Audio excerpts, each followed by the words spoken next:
우리 브랜드 제품으로 OEM 제조를 계획할 때 다짜고짜 제조사에 먼저 전화할 것이 아니라 먼저 준비해야 할 것이 있습니다. 어떻게 개발을 요청할지를 정리한 개발 의뢰서인데요. 지금 보시는 것처럼 기본적으로 들어가야 할 항목들을 미리 정리해서 제조사에 전달하는 겁니다.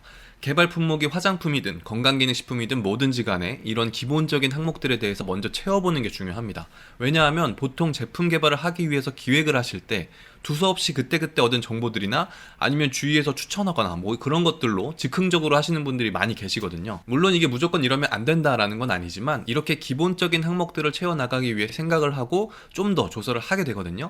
그러다 보면 내가 생각하지 못한 부분들을 조사를 하면서 다른 브랜드가 잘하고 있는 것들, 못하는 것들 이런 걸 알아가면서 좀 더 구체적으로 계획을 세울 수 있게 됩니다. 이런 과정을 통해서 제품 계획 자체가 변경될 수도 있고 다른 아이템 기획이 나올 수도 있어요. 제품을 만들기 위해서 준비할 때 가장 위험한 요소가 지인에게 제품이나 제조사를 소개받거나 특정 성분이나 기능성에 꽂히는 겁니다. 이러면 마치 경주마처럼 시야가 좁아진 상태에서 판매 계획이나 마케팅 포인트에 대한 준비 없이 제조만 서둘러서 재고만 쌓일 확률이 커요. 그래서 저는 컨설팅을 할 때도 대표님들에게 항상 개발 의뢰서를 먼저 작성하시라고 말씀을 드립니다. 그리고 개발 의뢰서 작성을 할 때는 최소한 경쟁사 브랜드 10개에서 15개 이상을 조사를 해보셔야 해요. 특히 너무 큰 메이저 브랜드보다는 소규모 업체, 잘 알려져 있지 않는 업체 중에서 판매를 잘 하고 있는 업체를 검색해 보시는 것이 좋습니다. 왜냐하면 우리 역시 규모가 큰 업체가 아니기 때문에 잘하고 있는 소규모 업체의 방식을 잘 벤치마킹 하는 것이 중요하니까요.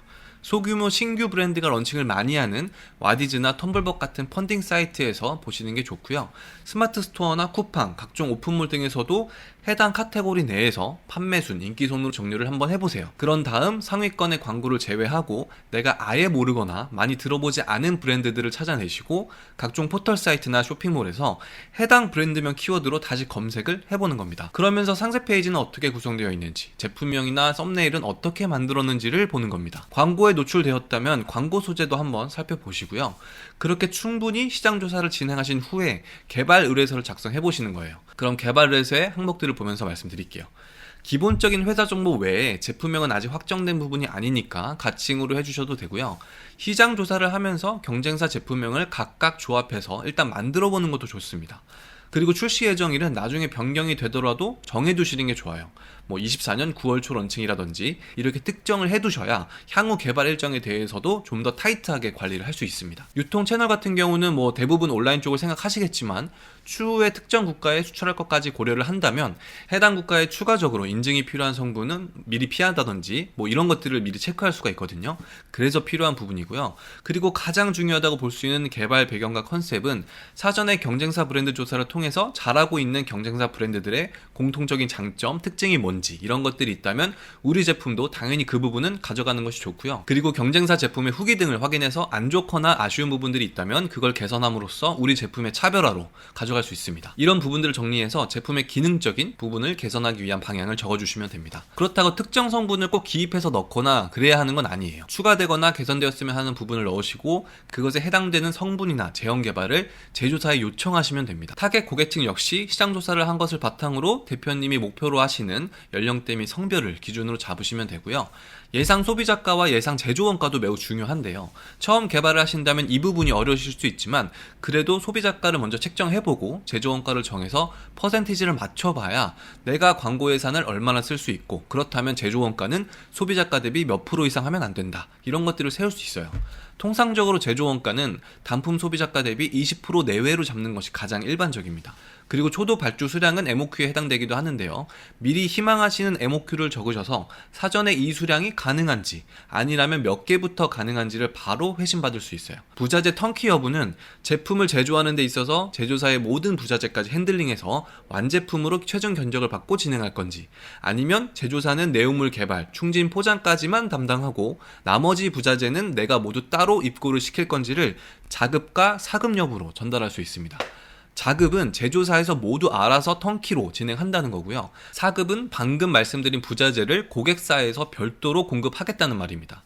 샘플 요청의 경우 샘플링 하면서 1차 샘플, 2차 샘플이 나올 텐데 나중에 모든 것이 확정되고 생산 전에 최종 샘플을 몇 개나 받을 건지에 대해 미리 얘기하는 거예요. 필수사항은 아니지만 만약에 체험단을 대량으로 진행한다거나 아니면 다른 유통처에 전달을 한다든지 촬영을 위한 벌크 형태의 샘플이 필요하다든지 이런 경우가 있기 때문에 각자의 상황에 맞춰서 미리 공지해 주시면 좋습니다. 물론 나중에 협의할 수도 있지만 개발 의뢰서 작성하는 취지에 맞춰서 먼저 이 부분을 생각하면 자연스럽게 또 새로운 계획을 세울 수도 있습니다. 그리고 직접적인 내용물 개발을 위한 스펙에 대한 부분인데요.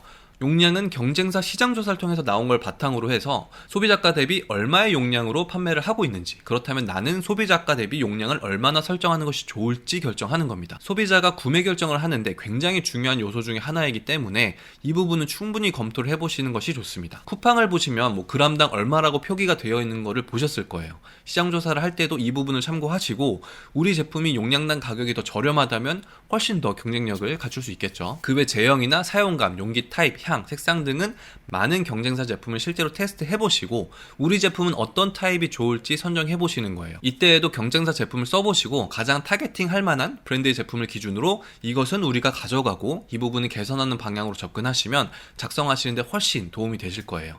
성분 인증이나 컨셉 성분, 기능성 여부 역시 조사된 것을 바탕으로 이 성분은 꼭 가져가겠다, 이 성분 외에 추가적으로 기능성을 담을 수 있는 컨셉 성분을 추가하겠다 라는 것도 넣으시면 좋습니다. 수출 여부도 아까 유통 채널에서 잠깐 말씀드렸지만 목표로 하는 구체적인 해외 국가가 있다면 적어주시면 돼요. 그냥 난 여기에 수출하고 싶다 이런 국가를 정하시는 게 아니라 구체적인 계획이 있으시면 적어주시는 거예요. 그 외 특이사항은 따로 대표님이 언급하실 부분이 있다면 추가적으로 적어주시면 됩니다. 무엇보다도 개발을 해서 작성하는 데 있어서 장점은 첫 번째로 우리 제품 개발을 위한 전반적인 계획을 이 가이드라인에 따라서 직접 알아보면서 정리할 수 있다는 거예요. 이런 요소에 대한 검토 없이 그냥 하게 되면 많은 부분을 놓칠 수 있거든요. 그래서 실질적으로 실무에 도움이 많이 됩니다. 그리고 이 개발 의뢰서를 제조사에 전달하면 제조사도 이 업체는 진짜로 제품을 개발하고 발주를 하겠구나, 그리고 앞으로 판매도 잘할 것 같다 라는 인식을 줄 수 있기 때문에 훨씬 더 대응을 잘해줄 확률이 높습니다. 그래서 다른 영상에도 말씀드렸지만 처음부터 무조건 제조사에 먼저 연락하지 말라고 말씀드린 겁니다. 자, 이렇게 개발 의뢰서에 대해 간략히 알아봤고요. 오늘 설명드린 양식이 필요하신 분들은 고정 댓글로 저희 카카오톡 채널 링크를 달아놓겠습니다. 채널 추가를 해주시고 개발 의뢰서 양식 요청이라고 메시지를 주시면 개발 의뢰서 양식을 보내드리겠습니다. 그럼 저는 다음 영상에서 찾아뵐게요. 스페셜 링커였습니다.